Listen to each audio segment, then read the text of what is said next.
Comments and statements made within the show are the opinions of the commentators and their guests and have not been evaluated by the FDA and are in no way an attempt to diagnose, treat, mitigate, cure, or prevent any disease or illness. The contents of the show are not to be construed as medical advice. If you have a health condition or health concern, please contact a licensed qualified healthcare practitioner. Welcome back to Herbal Answers with Nan, where we bridge ancient wisdom with modern science to help you live your healthiest life. I'm Nan, and today we're exploring what might be the most overlooked aspect of weight management and metabolic health. And that is, my dear ones, sleep. Yup, sleep. So now, if I told you there was a single intervention that could reduce your appetite for junk food by 62%, improve your insulin sensitivity by about 15%, boost your metabolism by 25%, and help you lose weight while you literally do nothing at all, you'd probably think I was selling you something, right? Kind of like a bridge or over a body of water that didn't exist, right? But here's the truth. Quality sleep is the most underutilized tool in weight management, and the science behind it will fundamentally change how you think about your bedtime routine and how many hours of sleep you actually make a goal for. So over the next 20 minutes, you and I are going to dive very deep into the hormonal symphony that plays out every night while you sleep. We'll explore the gender differences that make sleep uniquely challenging for men and women, examine the metabolic consequences of sleep deprivation, and most importantly, I'll share evidence-based strategies, including herbal approaches. So listen all the way to the end, okay? Because these strategies will optimize your sleep for better hormone balance and weight management. I'd love you to grab your favorite herbal tea, get comfortable with me, get on the couch, or if you're driving your car, just chill, close the windows, turn off the music, and let's explore why your bedroom might be the most important room in your wellness journey and for certain, your weight loss journey. So in this first section, what I really want to explore is what I call the sleep crisis and current hormonal chaos. I really believe that we have a modern sleep deprivation epidemic, and I'm not the only one. Let's start with where we are as a society. And according to research published in the Journal of Clinical Sleep Medicine in 2024, Americans have decreased their sleep duration by 1.5 to 2 full hours since 1960. So let's think about that for a moment. We've essentially lost an entire sleep cycle compared to our grandparents' generation. And the numbers are really sobering. 78% of teenagers and 35% of adults now get less sleep than recommended for their age group. We've created a population-wide sleep experiment, and the metabolic results are alarming. What I want to share with you right now is what's called the famine response. It's when your body thinks you're starving. When you don't get adequate sleep, that's less than 7 hours for almost all adults, your body triggers what I call the famine response. Even when food is abundant around you, your body thinks it's starving. And this isn't psychological. It's purely based on biochemistry. Let me break down what happens to your key metabolic hormones, okay? We're going to start with leptin. Leptin is your satiety signal, and it collapses. So this hormone that makes you feel full, okay? Leptin makes you feel full, produced by fat cells, tells your brain, stop eating, right? There was a groundbreaking study published in Nature Communications in 2024 found that after just 6 days of 4-hour sleep nights, that sounds like a college experience, right? Leptin levels drop by amounts comparable to 3 days of severe caloric restriction. So we're talking about cutting your caloric intake down to 900 calories per day. So your body thinks it's starving, even though it's not. Your body is literally signaling starvation in the midst of plenty. And according to research from Stanford University Sleep Science Lab, this leptin suppression directly correlates with increased cravings for high-calorie, carbohydrate-rich foods, okay, and sugar. Then there's ghrelin. Your hunger hormone goes into overdrive. So while leptin is dropping, ghrelin, which is your hunger hormone, is surging. A 2025 meta-analysis in sleep medicine reviews found that sleep deprivation increases ghrelin production by up to 28%, making you constantly hungry throughout the entire day. This is so hard, right? So you never shut off and you always think you're starving, and then you constantly have a hormone that's saying eat, eat, eat, eat. So the long-term consequences are significant. Research shows a 38% increase in obesity risk in adults who consistently get less than 7 hours of sleep. That's not a small number. We're talking about millions of people whose weight struggles may stem primarily from inadequate sleep. Now there's another hormone called cortisol, and it's stuck in stress mode. Your primary stress hormone gets completely put on full throttle. So normally cortisol follows this pattern, right? It's high in the morning and when you wake up, and gradually it's supposed to decline throughout the day, reaching its lowest point at the nighttime to allow your sleep. But in research published in Psychoneuroendocrinology in 2024, it shows that even one night of sleep restriction elevates afternoon and evening cortisol levels and slows the natural decline that should happen throughout the day. This keeps you in a heightened stress state that promotes fat storage, particularly visceral fat around your midsection. And that's the most metabolically dangerous type of fat. There's also an endocannabinoid connection, and this is very fascinating, and most people don't know about this. Poor sleep increases activation of your endocannabinoid system. Yes, that's the same system that's affected by cannabis. A 2024 study in Cell Metabolism found that sleep-deprived individuals showed heightened endocannabinoid signaling, making ultra-processed food, sugars, and even alcohol significantly more appealing to them. This explains when you're tired, you don't crave a salad. You want pizza, you want cookies, you want chips, right? It's not a lack of willpower.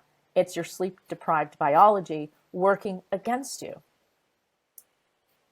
Now there's this other hormone that we're going to introduce. I know I've introduced, I think, 4 or 5 so far, right? Adiponectin. This is the anti-inflammatory messenger. We have this hormone that doesn't get enough attention. It's called adiponectin, which helps regulate glucose levels and fatty acid breakdown. Research from the European Journal of Endocrinology shows that chronic sleep restriction reduces adiponectin levels by up to 30%, compromising your body's ability to manage blood sugar and inflammation and to get at your stored fat. It's a big deal. Okay, those are all the hormones.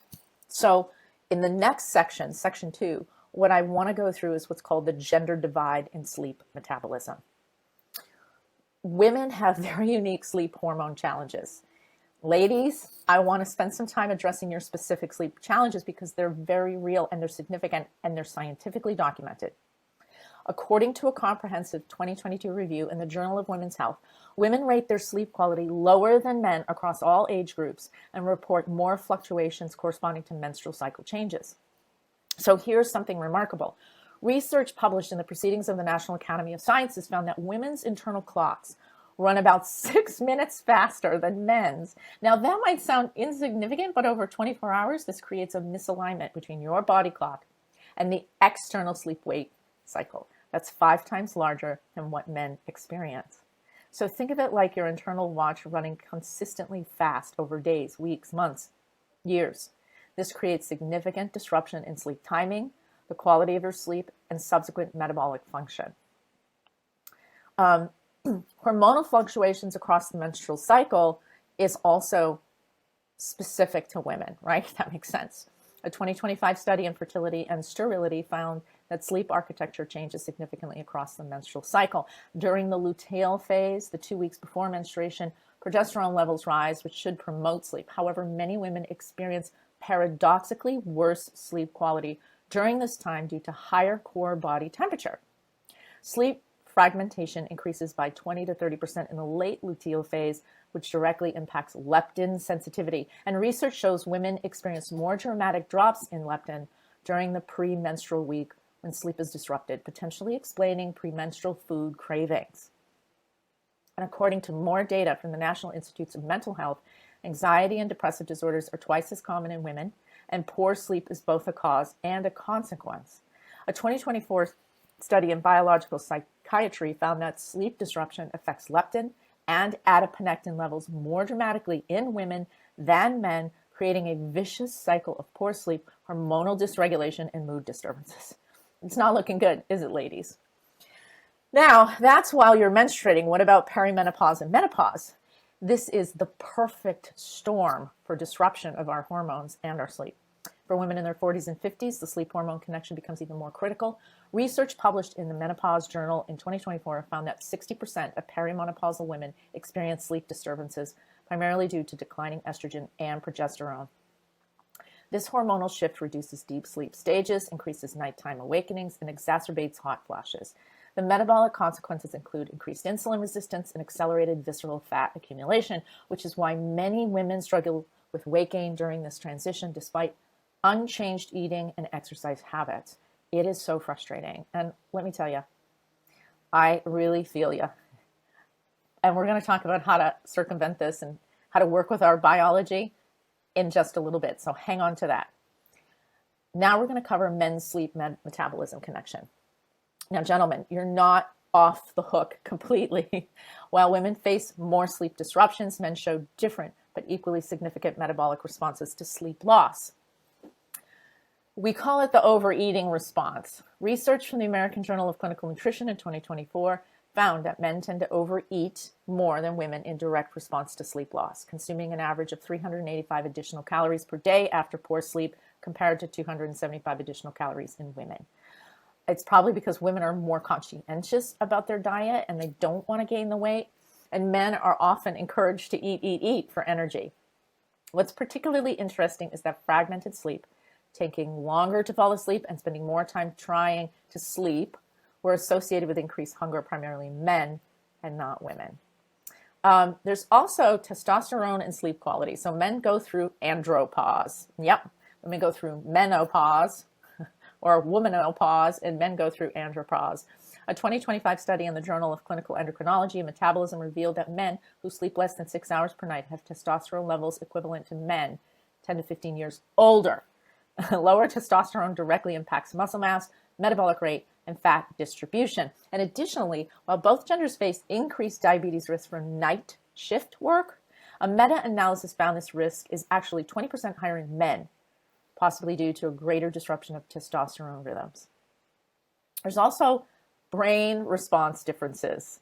So I'm going to add this on. It's really fascinating. After sleep deprivation, functional MRI studies show that women's brains demonstrate twice the activity in decision-making and emotional processing areas when viewing food images. However, men show greater behavioral changes in actually eating patterns. They're more likely to act on their food impulses when they're sleep deprived. This suggests different intervention strategies may be needed. Women may benefit more from emotional regulation techniques, while men may need stronger environmental controls to prevent overeating when they're tired and not sleeping well. Okay, we're going to move into section 3, and we call this the metabolic consequences. So the first thing is insulin resistance, the foundation of metabolic disease. I want to talk about one of the most serious consequences of poor sleep. It's called insulin resistance. And this is across all genders, right? During normal healthy sleep, your metabolic rate decreases by about 15%. And it reaches its minimum in the early morning hours. This is completely natural and allows your body to focus on repair and restoration. But when sleep is disrupted, whether through insufficient duration, poor quality, irregular timing, disruption early in the morning, early morning waking, this natural metabolic rhythm breaks down. There was a landmark study in 2024 published in Diabetes Care, followed over 5,000 adults for 5 years, and found that those who consistently slept less than 6 hours per night were 87% more likely to develop prediabetes, even after controlling for diet, exercise, and body weight. So what that means is you could be thin, you could be exercising, and you could be controlling your diet. And if you sleep less than 6 hours, you could be pre-diabetic. That's extraordinary. There's an inflammatory connection on top of this, okay? This is so multi-layered, right? The mechanism involves increased inflammatory markers. Research from the Journal of Clinical Investigation shows that just 1 week of insufficient sleep increases C-reactive protein levels by 40 to 60%.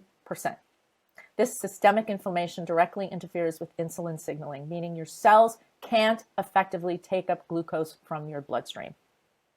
Simultaneously, cortisol dysregulation promotes gluconeogenesis, your liver producing more glucose even when you don't need it. It's just a perfect storm, right? Your body is producing more sugar and you're not even eating sugar while becoming less able to use it efficiently. It is a mess, and it's going to get you in that zone of diabetes. Now, some people think that they can catch up on sleep during the weekends.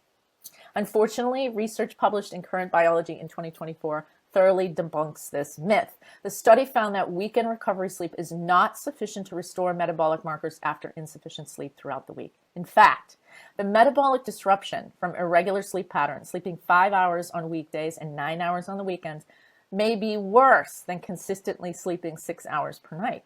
Although we know the magic number is 7 hours per night, people, right? 7, not 6. But if you do 5 hours on the weekdays and 9 hours on the weekends, you don't catch up. Your metabolism needs consistency, not dramatic fluctuations.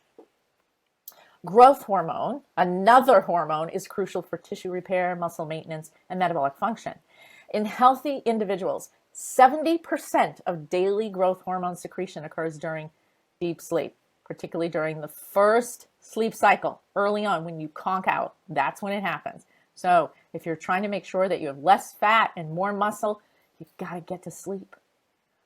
In 2025, there was a study in the Journal of Endocrinology found that sleep debt causes abnormal growth hormone pulses during waking hours, which paradoxically impairs rather than helps glucometabolism.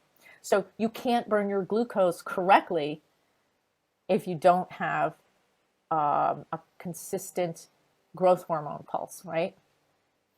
The timing matters critically. And here's the last concept here I want to really get across is, and this is where everything comes together, the combination of reduced leptin, increased ghrelin, doesn't just make you slightly hungry. Research shows it correlates with a 24% increase in appetite, specifically for calorie-dense foods. So, all the really high-fat foods or the high-carbohydrate foods. There was a fascinating study in 2024 using functional MRI, and it found that sleep-deprived individuals showed heightened reward center activation when viewing images of high-calorie foods while showing reduced activity in decision-making areas. So it's like you want the bad food and you don't have any willpower, right? Your decision-making is poor. You're literally less able to resist the food that your brain finds more rewarding. This makes sleep curtailment a significant yet completely modifiable risk factor for metabolic syndrome, diabetes, and obesity. I want to add here that it's really important that some people have very disturbed sleep issues. We're going to talk a little bit about sleep apnea. It is the hidden metabolic disruptor. And I want to mention obstructive sleep apnea because it affects 25% of men and 10% of women. And those are growing. More and more women and more men are being positively diagnosed with obstructive sleep apnea. So sleep apnea causes repeated oxygen desaturation throughout the night, triggering massive stress responses that elevate cortisol, reduce growth hormone, and create insulin resistance. Research published in Sleep Medicine in 2024 found that treating sleep apnea with CPAP therapy improved insulin sensitivity by 35% within just 3 months, even without weight loss. So if you snore loudly or awake gasping for air or experience extreme daytime fatigue despite adequate sleep duration, please get evaluated for sleep apnea. This is very important to get treated. Okay, now we're in the last section, and what I'm going to do is comprehensive sleep optimization strategies for you.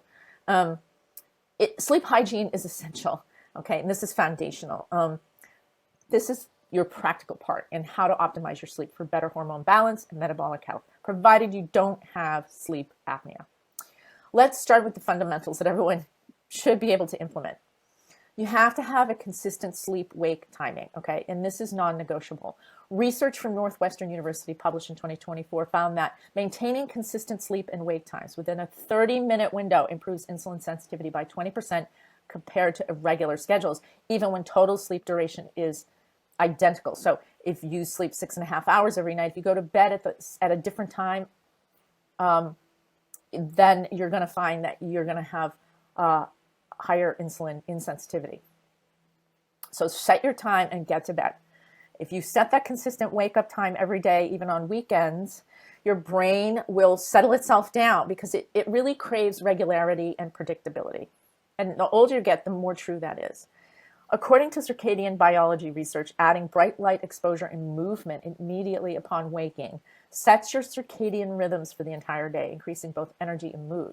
So go stand by the window, open the window, right? Or get a full spectrum light. Those full spectrum lights can go on and it kind of like wakes you up. But there's nothing like daylight. There's nothing like opening up the windows and looking out the window when you get up. Environmental optimization is important. Your bedroom environment dramatically impacts sleep quality. Keep your bedroom between 60 and 67 degrees Fahrenheit for optimal sleep. A 2024 study in Science of the total environment found that for every degree above 68 degrees, sleep efficiency decreases by 3 to 5%. So I know that might seem really strange because some people say, well, I'm freezing, wear socks or have a light blanket. But the environment around you, for your brain especially, the head likes to be cooler than the body. So your body can be warm, but your head should be cooler. Eliminate blue light from devices at least 90 minutes before bed. That's an hour and a half, folks. Research published in the Journal of Pineal Research shows that LED lights from phones and tablets suppress melatonin production by up to 50%, delaying sleep onset by an average of 45 minutes. Use blackout curtains or an eye mask to ensure complete darkness. Even small amounts of ambient light can disrupt circadian rhythms and reduce deep sleep stages. The surface that you lie on matters. A comprehensive 2024 review in the Journal of Sleep Research examined how different bedding materials affect quality sleep. The findings were fascinating. Wool bedding helps adults fall asleep faster in cool temperatures by providing better thermal regulation. Linen improves sleep quality for young adults in warm conditions by enhancing moisture wicking. Goose down increases slow wave sleep. That's the deepest, most restorative stage in cooler environments, provided you don't have an allergy to goose down.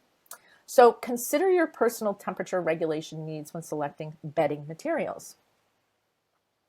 There's also nutritional strategies for pre-sleep nutrition timing. Avoid large meals 3 to 4 hours before bed. So if you eat at 8 p.m., you've got 3 to 4 hours before you really should be lying down. Research from the American Journal of Clinical Nutrition in 2024 found that late night eating within 2 hours of sleep is associated with 30% greater weight gain. That's a lot. Higher BMI, a lot more fat, and decreased fat oxidation, making weight loss significantly more difficult. However, going to bed hungry, completely hungry, can also disrupt your sleep. If needed, a small protein-based snack 60 to 90 minutes before bed can stabilize blood sugar without interfering with sleep onset.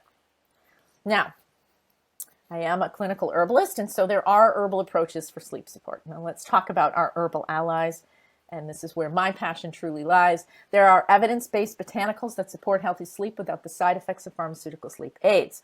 Let's start with chamomile, which I have a cup of chamomile before I go to bed every night. It contains apigenin, and a flavonoid that binds to benzodiazepine receptors in the brain, promoting relaxation. A 2024 randomized controlled trial published in Phytotherapy Research found that 400 milligrams of chamomile extract daily for 4 weeks improved sleep quality scores by 28% and reduced sleep latency by 15 minutes, which means you fall asleep quicker. Preparation is easy. Steep 2 to 3 teaspoons of dried chamomile flowers in 8 ounces of hot water for 10 to 15 minutes. Drink 30 to 16 minutes before bed. You want to give it enough time so that if you have to urinate, you do that before you go to sleep.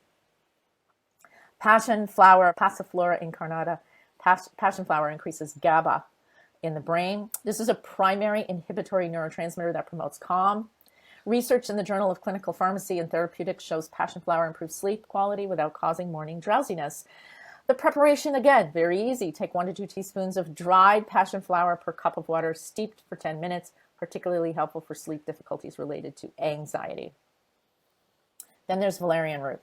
And this isn't for everyone, but if it's right for you, you'll know. Valerian has been used for centuries as a sleep aid. A 2024 meta-analysis of 16 studies found that 300 to 600 milligrams of valerian extract taken 30 to 120 minutes before bed reduces sleep latency, and improves sleep quality, with effects becoming more pronounced after 2 to 4 weeks of consistent use. Note, valerian can have what's called a paradoxical stimulating effect in about 10% of people. So start with a low dose to assess your response. And if you are someone who has a paradoxical stimulating effect, valerian's not for you. Okay, mineral. Magnesium, the relaxation mineral, it certainly is. Magnesium deficiency is widespread and directly impairs sleep. Magnesium activates the parasympathetic nervous system, your rest and digest mode, and regulates melatonin production. In a 2025 study in the Journal of Research in Medical Sciences, it found that 320 milligrams of magnesium glycinate taken 30 minutes before bed improved sleep efficiency by 17%, not as good as the herbs, but good, and increased time spent in deep sleep by 22 minutes, which is very good. Best forms, magnesium glycinate. I like magnesium threonate. It's a little bit newer, but great studies out of Japan for sleep support, getting the mind to quiet down. If you have that monkey mind that just keeps going, magnesium threonate might be better for you. Avoid magnesium oxide. It's very poorly absorbed, and it can cause loose stool. Amino acid L-theanine. L-theanine is found in green tea, but I wouldn't take green tea. But I would absolutely say that taking L-theanine as an amino acid is very effective. It promotes alpha brainwave activity associated with a relaxed alertness. Research shows that 200 milligrams taken before bed reduces sleep latency and improves sleep satisfaction without sedation. So if you're one of those people that you try all these herbs and you feel kind of groggy in the morning, it might be better that you try L-theanine. We use L-theanine during the day a lot for a lot of people, but it can be really effective for women. Interestingly, a 2024 study found that L-theanine particularly benefited for women during the luteal phase of their menstrual cycle when sleep quality typically declines. That is a really good way to take it. There's also some other things that you can do. Light exposure protocol. This is perhaps the most powerful free intervention available. In the morning, get 10 to 30 minutes of bright light exposure within 30 minutes of waking. It's amazing. It really works. A 2024 study in Nature Medicine found that morning light exposure advances your circadian rhythm, making it easier to fall asleep at night, and improves your metabolic markers, including insulin sensitivity. On cloudy days or during winter months, consider a 10,000 lux light therapy box for 20 to 30 minutes in the morning. It does work. It's kind of crazy, but we are entrained to the sun, and light is important. There's also afternoon light. There's a research published in Scientific Report shows that afternoon outdoor light exposure, even on cloudy days, strengthens circadian rhythms and improves evening melatonin production. So that's really important, light during the day. Then evening light restriction. After sunset, minimize bright overhead lights. Use warm-toned, dim lighting. If you must use devices, use blue light blocking glasses or enable night mode settings through physical avoidance. And I really strongly believe this, that physical avoidance is superior, okay? You can do all these fancy things, turning off this light, that light, use the blue, and I do that. I use the blue light blocking if I have to be on my computer in the evening, but honestly, there's nothing like just complete total darkness at night. Now, the next thing we're going to talk about is regular physical activity. If you don't know this, regular physical activity improves sleep quality, but timing matters. A 2024 meta-analysis in sports medicine found that morning exercise between 6 and 10 a.m. advances circadian rhythm and improves sleep onset. Afternoon exercise, 2 to 6 p.m., enhances deep sleep duration. And evening exercise, not so good. Within 2 hours of bed can delay sleep onset in some individuals. So best times to exercise, morning and right after lunch. The best time to exercise ever is when you will do it consistently. So individual responses vary significantly with this, but the truth is that just move your body. We're designed to move no matter what your situation is. You can find some way to be active, at least for 30 to 40 minutes during the day. So I have a few gender-specific strategies for women. Track your menstrual cycle, please. There's like a million apps to do that. Use a symptom tracker to identify patterns in sleep quality across your cycle. During the luteal phase, when sleep may be more difficult, adjust expectations and prioritize sleep hygiene even more strictly. Temperature management is key. Keep your bedroom slightly cooler during the luteal phase. Progesterone raises body temperature. Consider cooling pillows or breathable bedding. Perimenopause and menopause. If you're experiencing hot flashes, layer bedding so you can adjust easily. Consider black cohosh or evening primrose oil, or come see me. Consult with me or consult with your healthcare provider about different strategies for balancing your sex hormones while you're going through the transit. And above all, stress management, really important. Women's cortisol response to sleep loss is more dramatic. Incorporate evening relaxation practices like gentle yoga, meditation, or progressive muscle relaxation. And for men, focus on consistency. Men show stronger behavioral eating responses to sleep loss. Maintain strict sleep schedules to prevent next day overeating. It's really simple. And sleep quality metrics are important. Don't just track your duration, monitor your quality. If you snore or wake frequently, get screened for sleep apnea. Evening eating control, remove tempting foods from your environment, as decision-making ability decreases significantly when you're sleep deprived.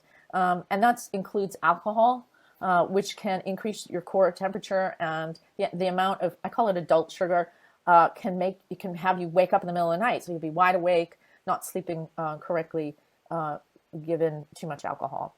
Testosterone support, in addition to prioritizing sleep, ensure adequate zinc and vitamin D levels, which supports healthy testosterone production in vivo. And cognitive and behavioral strategies with sleep restriction therapy. Counterintuitively, one of the most effective treatments for insomnia involves temporarily restricting time in bed to match actual sleep time, and gradually increasing it. This consolidates sleep and reduces the anxiety associated with lying awake. So what that means is, if you're awake, get up, go downstairs, read a book, or get up, go sit in a chair and read a book. Research from the Journal of Clinical Sleep Medicine shows this approach, when done under professional guidance, improves sleep efficiency by 35% within 4 to 6 weeks. That's pretty great. There's also cognitive restructuring, challenging catastrophic thoughts about sleep. Research shows that anxiety about not sleeping often causes more problems than the actual sleep loss. Some people are just so anxious they're not going to get a good night's sleep that they then don't get a good night's sleep. It's catastrophe thinking, but you need help kind of walking yourself off the ledge. Developing a more flexible attitude towards sleep variations can paradoxically improve your sleep quality, but also different kinds of meditation and different kinds of self-hypnosis work great for this. And then the 20-minute rule. If you can't fall asleep within 20 minutes, get out of bed and do a quiet, non-stimulating activity in dim light until you feel sleepy. Reading is great. It will help you to feel sleepy. This prevents your brain from associating the bed with being awake, okay? All right, integration, troubleshooting, and when to seek help. Successful weight management isn't as simple as eat less, move more. A 2024 statement from the American College of Lifestyle Medicine emphasizes that sleep should be considered equally important as diet and physical activity in metabolic health programs. Equally. So it's a tripod on which you create the physique that you want and the health that you want. Sleep is a keystone behavior. When you improve sleep, dietary choices, exercise adherence, and stress management often improve naturally. Okay, so that's crucial. If you don't have that sleep thing figured out, everything that you do will be so frustrating for weight loss and healthy BMI. Your progressive implementation plan should look something like this. Don't try to change everything all at once. You can do this in a 4-week implementation. Like week 1, establish consistent waking times, including the weekends. Get up at the same time, go to bed at the same time. Optimize bedroom temperature and darkness. Begin your morning light exposure practice. That's week 1. Week 2, implement a 7 to 9 hour sleep opportunity, time in bed sleeping. Start with an herbal tea routine, 30 to 60 minutes before bed. Remove devices from the bedroom. That includes your TV, folks. I do not have a TV in my bedroom, okay? Week 3, quality enhancement. Add evening light restriction protocols. So those blackout curtains or an eye mask. Implement pre-sleep nutrition timing. And if you're one of those people that has a metabolism that needs more protein, 90 minutes before you go to bed, you might have a little protein meal, okay? But most people just need not to eat so close to going to bed. Begin magnesium supplementation. And then the 4th week, just fine tune, right? Adjust based on personal response and gender-specific factors. Add additional herbal support if needed. Evaluate progress and identify remaining barriers. Troubleshoot common issues like I can't fall asleep. This often indicates circadian rhythm misalignment. Increase morning light exposure. Ensure your bedroom is completely dark. Consider 200 milligrams of theanine, in the evening. Say if you wake up during the night, this can indicate blood sugar fluctuations or cortisol dysregulation. Try a small protein snack before bed, maybe. That's 90 minutes before bed. And ensure you're managing stress effectively during the day. Make sure you don't have sleep apnea or a breathing disorder. Some people say, I wake up too early. That's often related to cortisol surging way too early. Avoid alcohol, which fragments sleep in the second half of the night. And consider magnesium glycinate before bed. And you should seek professional help. These are all great strategies. They help a lot of people. Some situations require professional evaluation if you're experiencing frequent sleep anxiety, affecting about 40% of Gen Z adults, at least 3 times a week, loud snoring, gasping of air, or witnessed breathing pauses during sleep from your partner, extreme daytime sleepiness despite adequate sleep duration, symptoms lasting more than 4 weeks despite implementing sleep hygiene. Consider cognitive behavioral therapy for insomnia. That's the gold standard treatment for chronic insomnia. And consult with a sleep specialist to rule out disorders like sleep apnea, restless leg syndrome, or circadian rhythm disorders. So, the bottom line, the research is absolutely unequivocally clear.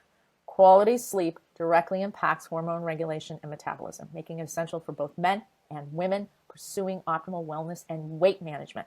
Sleep isn't a luxury. It's a biological necessity for optimal hormone function, metabolism, and long-term health. When you prioritize sleep, you're not being lazy or unproductive. You're giving your body the foundation it needs for proper hormonal balance, metabolic function, and sustainable weight management.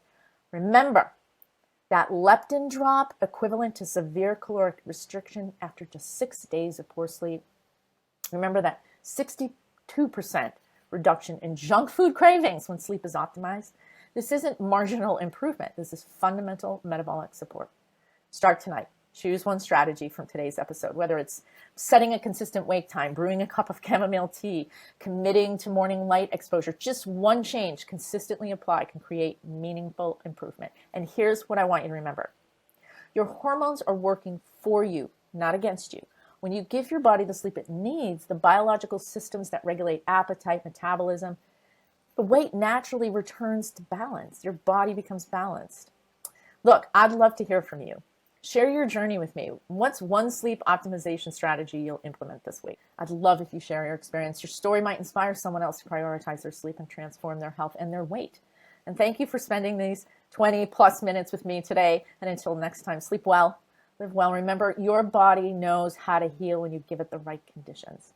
This is Nan, reminding you that the answers you seek are found in nature's rhythms, including the rhythm of rest. Sweet dreams, everyone.